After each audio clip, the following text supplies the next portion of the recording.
Now, lifeadministration.com presents the Life Administration Podcast. Here are your hosts, Leslie Loftus and Ryan Taylor. Hello, everybody, and welcome to the Life Administration Podcast. My name is Ryan Taylor, and with me, as always, is Leslie Loftus. Hello. How are you doing, Leslie? I am doing just fine. Well, I'm actually over here kind of cracking up because my production team, Ryan, my producer, guidance, Sean, camera guy, video guy in the back, they are best friends. And so sometimes production is A little slapsticky. funny. Yeah, very slapsticky. So, yeah. I mean, maybe we'll put this in the video, but he clapped his hands so close to my face. That's because you were smarting off to him. Well, he Being deserved pissed. it. He deserved it. I have no idea. Honestly, things happen and then I forget about them about 30 seconds later. I just remember that was a little traumatic for me. Anyway, I need to recycle my best friend, I think. No. See, he can't really say anything right now. No, he can't. I know. But, we're going to put him on screen in the that's next right. episode, so beware. So Payback. that's actually a good little tease that the man behind the cameras is going to step out in the next episode and spend a little time And I'm with going us. to turn the tables and I'm going to ask the guys the questions because it turns out they've been implementing some of this stuff and they have some things to say. That's next. Yes, we have some things to say. So, but right now, episode 12. Yep. Real Environmentalism. It's reduce, reuse, then recycle. Then recycle. Right. Then recycle. So this is kind of, actually, while we were in break, Sean and I were talking a little bit about that. There's sort of a lot that I think people probably don't know about our recycling system and where it goes and who's getting it. And I think when you're a kid, the campaign is you put the milk carton in the recycle bin and then you're good, dude. You're saving the environment. And that's not the whole truth. So I think that's probably where we should kick it off. And that's one of the things they're selling you on is, you can use whatever you want, and then you stick it in the bin and it goes off to be magically recycled. And then you see other products that are made out of recycled paper or recycled glass. And so you put two and two together. Oh, look, my milk jug became this, corrugated plastic thing that is now a storage container. Brilliant. Great. Right. And you connect those things in your head and you think that you can just use any. That is not, in fact, the case. And it's certainly not the case in the last couple of years. So one of the things I want to start with is a quick, and I will try to make it quick, primer on plastics and recycling, because plastics are the things that are really difficult. Glass is pretty easy to recycle. Metal is pretty easy to recycle. Plastics are more complicated, first of all, because there's lots of them, and they need to be separated. Anyway, so let's go to The Graduate, the very famous scene where it's supposedly, the dad is talking to the Dustin Hoffman character who's, the up-and-coming college student that's getting ready to the mother is seducing. Okay, that's the story of The Graduate. Anyway, Spoilers. the dad takes him aside, is like, you know where the future is, son? Plastics. At the time that was written, that was supposed to be the dad was supposed to be a doof and just and you were supposed to roll your eyes. This is just ridiculous. But that was as plastics were starting to take off. And in fact, that character turned out to be very prescient because plastics really was where it was at. And then let's go to the milkman. Okay, so I remember, I'm 71, and when I was a little girl, I remember the last bit of You're the not milk. 71. You were born in 71. Yes. Okay. Thank you. I remember the last bit of the milkman coming to. So the milkman would come to delivery 2 or 3 times a week with quart bottles of milk, and probably some other dairy and stuff like that, and it was delivered in a little wire basket on the back of your door, and then you would use the milk, and then you had a deposit in for each of the glass bottles. So if you broke one of them, and it was 10 cents or something, it wasn't anything crazy. So as long as you put the bottles back out empty to go be cleaned and refilled and then brought back, you didn't have to pay anything but there was just the one deposit. Okay, and then you just paid for the milk.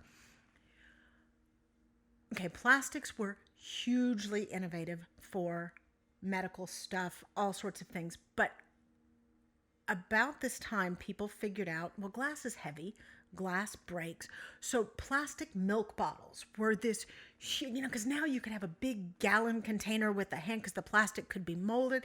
And this was really, I think, its first foray into domestic production. And then it became everything from the takeout clamshells at restaurants to straw, like the proliferation of plastics, shampoo bottles, detergent. I mean, suddenly, plastic could do anything. Plastic could do anything. And for a while, it was great because then you can just take it and you can toss it. Oh my, isn't this wonderful? Total time saver, space saver. But now here we are, 50 years later, we're throwing out a whole lot of plastic. Okay, so we came up with different ways to, eventually 25 years into this whole system, people are going, we're throwing away a whole lot of stuff. It's filling up a whole lot of landfills much faster than anything else. And it doesn't degrade, at least not in any way like metal or glass. Glass turns into sand, that sort of thing. So what are we going to do? So they come up with different ways to recycle plastic. Problem is there's so many different kinds of plastics. So clear plastics and certain PE, they have different formulations. They all have to be recycled. So if you remember from early recycling days, and you might be old enough to remember this, there was the number system. Yep. I think the number system is still in place. It's just not usually labeled on the things because now many places, America certainly, have gone to single stream recycling, which is, at the beginning, you used to have to separate your green glass, your brown glass, other colored glass, white glass or clear glass, plastic 1s and 2s, plastic 3s and 4s, paper, and it had to be done in a certain way. Like, so corrugated cardboard, say you were breaking down the boxes, you had to peel off all the labels, you had to tie it just with twine. Now, there was reasons for all of this, but as you might imagine, this was to do basic recycling in the household was a whole lot of life administration. I mean, just separating the stuff wasn't as bad, but separating the plastics got to be a bit of a pain. Everything also needed to be cleaned before it went into the recycling bins. Okay, so you can see how suddenly now throwing out the trash or taking out the recycling is... It's a job. It's a job. It's a couple hours a week job by the time... Okay, so that didn't work. So they come up with single stream recycling so that they can get a lot more buy-in from the public. And that's when we have the blue bins or the green bins, depending on where you are, and you put everything in it. The problem there is once it became easy, then people stopped... say, cleaning things out. So they were putting, the plastic yogurt pots in without actually cleaning out the yogurt pots, which causes contamination problems, not to mention the fact the processing plants have a huge problem with, say, bees and hornets because there's rotting food on the stuff. Also, it became just the easy, I can just fix it. It doesn't matter what I use, I just put it. So people weren't paying as much attention to what was allowed to, because there are some plastics and some items that you just can't recycle, either because of the components that, like let's say a little Matchbox car or something like that. It's metal, so kind of sort of you think could be recycled, but it's got other parts on it. It's got, some of it is cast iron, some of it is aluminum, some of it is plastic, so you can't just, but people would start saying, these are all recyclable parts, so I'm going to put that in there as well. And then there would be other things like chemical things. So maybe, the metal paint cans, those can go. No, they can't, because they're filled with chemicals that are flammable, by the way. So that causes a huge problem. All of this stuff meant that single stream recycling was very expensive to process. And then it would also go to the actual recycling plants contaminated. Now we get to the next layer of problem. The recycling plants, for the most part, ended up in China. So China would send ships of various goods over to us, and we would import those goods. And then the ships were empty, but they needed to go back to China to get restocked. So we started loading, and China's like, we have recycling processing, not processing, we have actual recycling plants. So they started taking all the paper, all the metal, most of the paper, most of the metal. So we were sending ships back with containers full of trash. Legit trash. When we didn't have single stream recycling and when everybody was having to separate things out and clean things, this wasn't such a problem. But now China started to get dirty trash, contaminated trash. And yes, say the paper labels burn off in the recycling process when, like the wine paper labels and stuff, they do burn off in the process. But there's only so much that can burn off. There's only so much contamination they can take. Okay. So a couple of years ago, China got sick of being the world's trash intake, and they were having a problem because there was a lot of stuff that they couldn't use, so it was ending up in landfills there. They stopped taking most of it. And they put severe restrictions on how much contamination they would allow. So now most of the recycling, at least that comes out of the U.S., I know that Europe has some of the same problems, but I haven't read up on it as much. By the way, I'll have some research links down here to support all of this in the show notes. It made it so that most American recycling now has nowhere to go. It's going to Malaysia typically now. Is that it's getting illegally dumped in that country? And illegally dumped. It's still not being recycled. Right. So until we fix the recycling thing, we need to remember that the first two axioms are the ones that really work, and those are reduce and reuse. So most of what we're going to talk about here today is how to implement reduce and reuse, and then some strategies for actual recycling. But for right now, recycling's kind of out of the game, and it's not the kind of thing that we as, individuals can fix. These are the kind of thing that government treaties are set up to, are going to have to set up and get sorted. This is a big thorny problem. But right now, most of the trash that you think you're recycling, you're not. You're not. We're just sending it to, dumpsters across the world or in the ocean. I just want to clarify that this doesn't make us anti-recycling. These are the facts of what is happening, right? And so I think that there is a general misconception that people think, hey, I'm doing the right thing, because no one's. I mean, when's the last time someone has told you oh, make sure you rinse out that container before you put it in the recycling? That's not a big deal.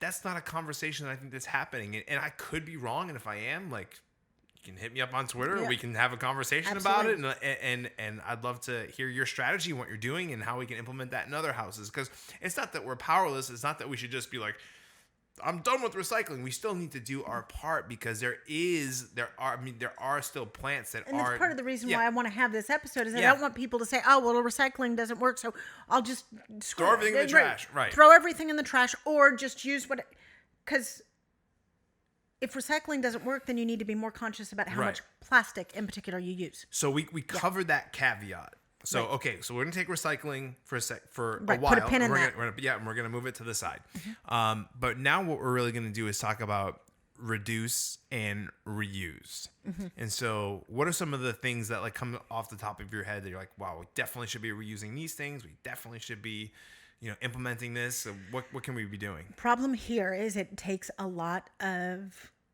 You need to think about the stuff that you use in your house and what you can get away with reducing and reusing. That means things like paying attention to, when you go into the store, how much packaging something comes in into, is specifically how much plastic packaging, there's blister packaging that comes out. Now, there's a reason for that. Two reasons, actually.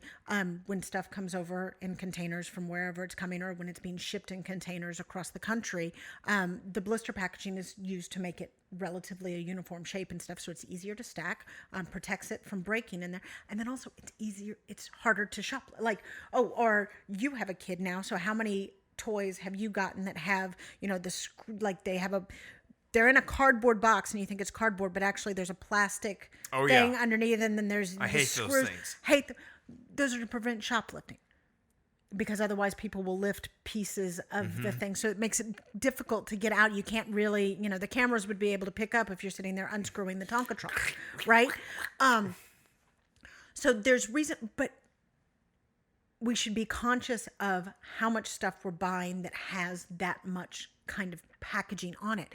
There's other dumb things I have gotten very frustrated with. My family's heard a few rantings. Takeout now is so easy. Takeout and delivery, so completely easy. They come with so much styrofoam, so much plastic. I mean, so we're going to do basic kitchen relatively soon. Again, this life administration stuff does matter, because frankly, cooking at home is not only cheaper, not only healthier, but also it generates less waste. The amount, I mean, especially when, you order takeout and they put different like condiments and different, so you have the different plastic. And now we've also had all sorts of things about certain types of plastic that fall out of favor. I will not get into the research fallacies that go on with the different kind of plastics, but, those containers that are ridiculously hard to open, but, the refried beans comes in one and the pico de gallo comes, but because they don't want the food to mix.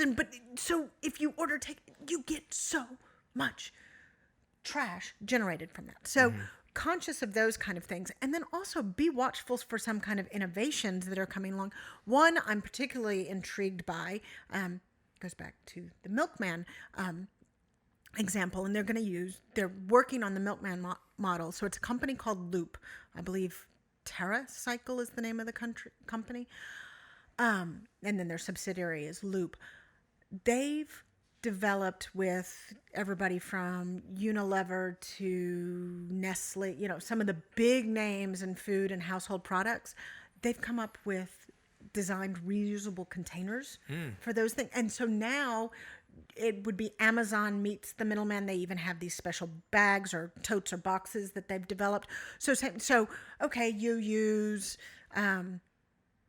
Suave shampoo, I don't know, Dove shampoo. So you use Dove shampoo and you use this kind of ranch dressing, and you would order, and it would come in either metal or some other reusable containers. You use the item, toothpaste, everything. You use the item, you put it back in the thing, and you send the box back to Loop. So you would have a Loop delivery come every, week or whatever, depending. I mean, obviously for a family like a large family, I would need it more often.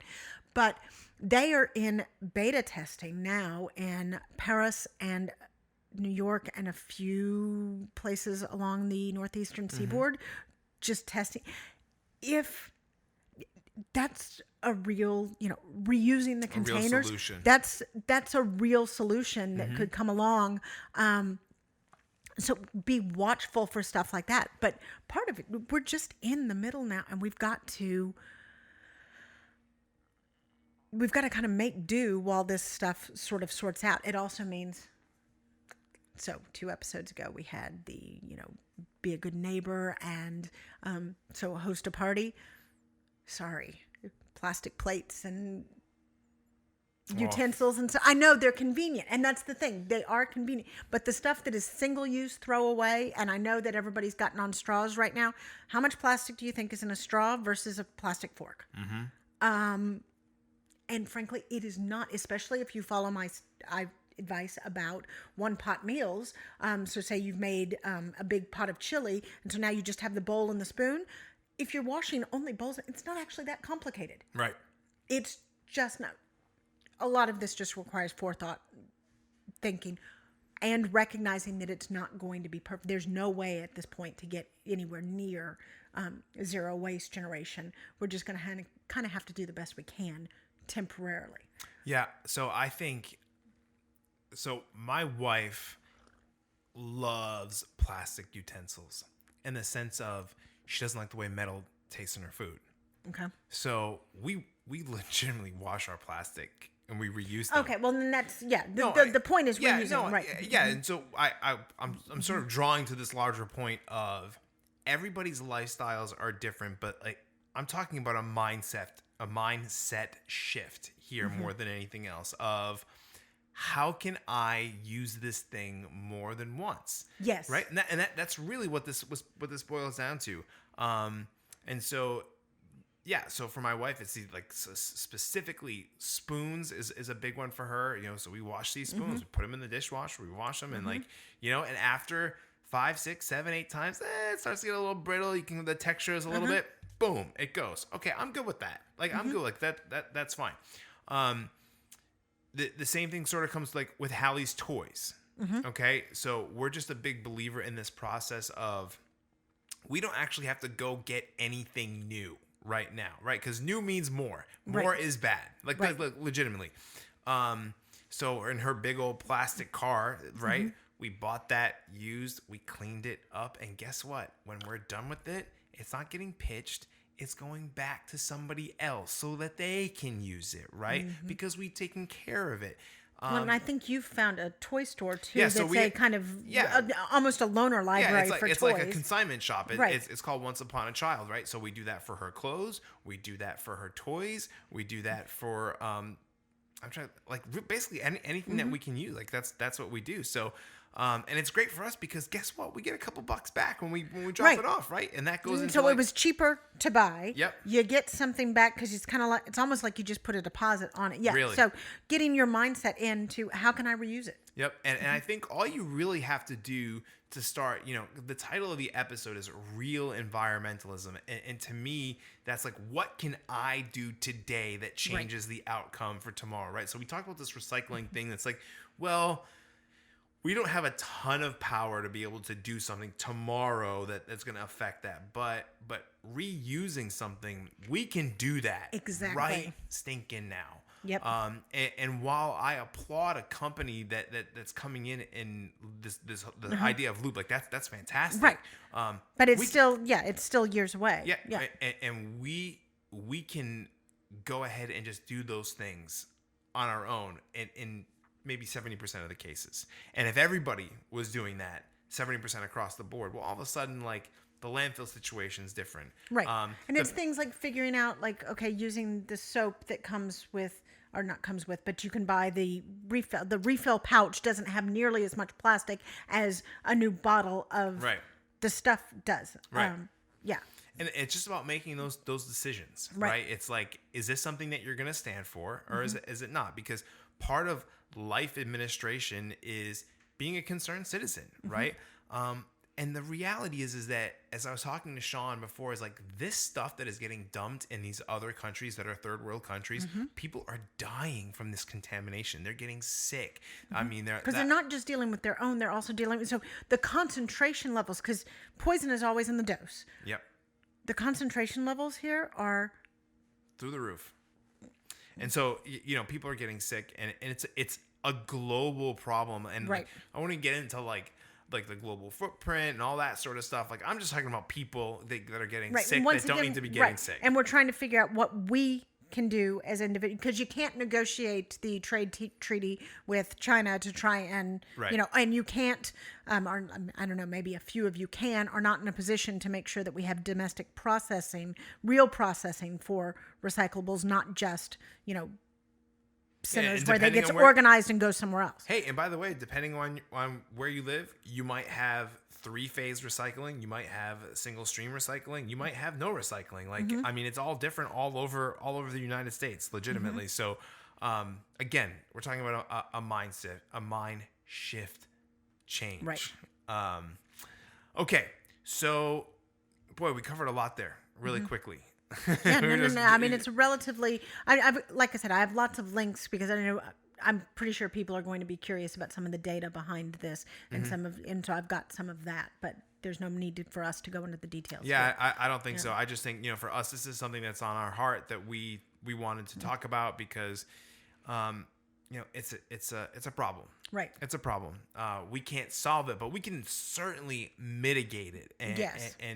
And if we do mitigate it, I mean, honestly, it's a chain reaction, and I'm not going to go on for a bunch of time here, but I'm just going to say this, that if it starts at home and that we mitigate it, that gives us leverage when it comes to dealing with other countries in treaties and things like that, right? Like, we're the owners of that as individuals.